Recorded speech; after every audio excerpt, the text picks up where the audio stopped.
السلام عليكم وايد سلام dhalinyaro update-kii ugu dambeyn Konami way soo shaacisay waana la soo daayay hadeer saa u jeedaan waxaan si toos ah u galayaa eFootball ama Konami qof walba sidoo u yaqaano aad uma sintiin soo dhawaada muuqaalkan intaan gudaha u sii galin waxaan si naxariis leh idin ka codsanaa in channel-kan aad markaas subscribe inoo soo dhahdaan muuqaalkan aad like gareysaan ugu dambeyntii waxaan gaarnay 60 subscribe aad uma sintiin intana gaarsiisay iyo inta aan markaasba subscribe inoo saarinba okay game-ka maanta maxaa ka cusub game-ka maxaa lagu soo kordhiyay game-ka maxaa maanta free lagu qaadan doonaa game-ka maxaa maanta coins oo free lagu qaadan doonaa hadaba waan isla fiirin doonaa soo dhawaada saaxiibayaal dhamaantiin meel walba adduunka ka joogtaan okay hadaba waxaan ku hormareynaa markaas fiirinaynaa markaas play of the week ama national oo markaas fiirin doono okay qof oo markaas asxaabta kamid ah ayaa wuxuu iga codsaday in si degdeg ah muuqaalkan u soo sameeyo inkastoo aan la soo daahayna waan idin ka raali gelinayaa waayahay waxaan fiirinaynaa nationalka ama play of the week sida qof walba u yaqaano hadaan gudaha u sii galno halkan waxa ku jiro ragaan u jeedaan oo u horeeyo Mohamed Salah oo markaan sanadkan ama kulamadii u dambeeyay wax kaleeyay Alexander Arnold oo markaan kulankii u dambeeyay qarankiisa markaas gool muhiim ah oo markaas u bareejiyay oo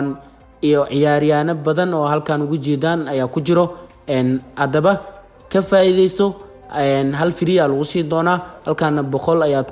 ku dhufsan doontaa waayahay qof walba uu yaqaana haddana waxaan isla tegaynaa baagiska ama qaybtan special player-ka special measures ayaa tegaynaa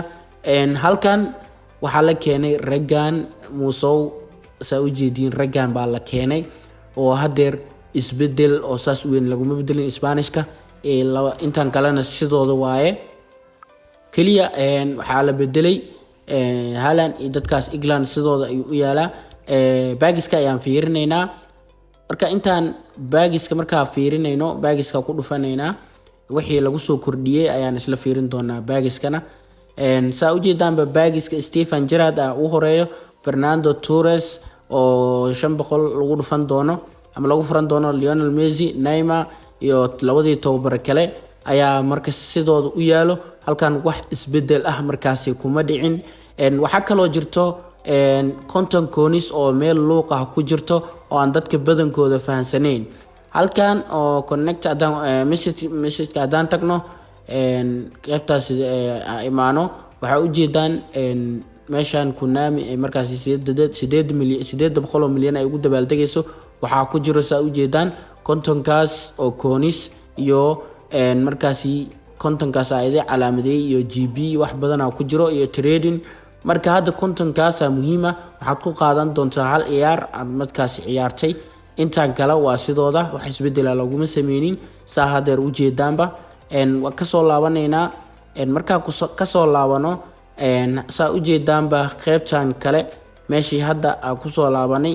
waxaan qaadan doonaa inta hadda noo yaalo okay marka qaadano trading ee GB waxa inoo soo harayo 500 content-kaas coins adhehe oo aad markaas hal kulan marka ciyaarta kadib aad qaadan doonto game-ka intaas baa ka cusub oo aan jeclaystay inaan idin la wadaago maadaama uu maanta muuqaalkan la soo daay okay free-gana saa u jeedaan ninkan baa la dhiibayaa oo meeshii Bruno Fernandes oo markaas darar lana siiyay aad uma sintiin soo dhawaada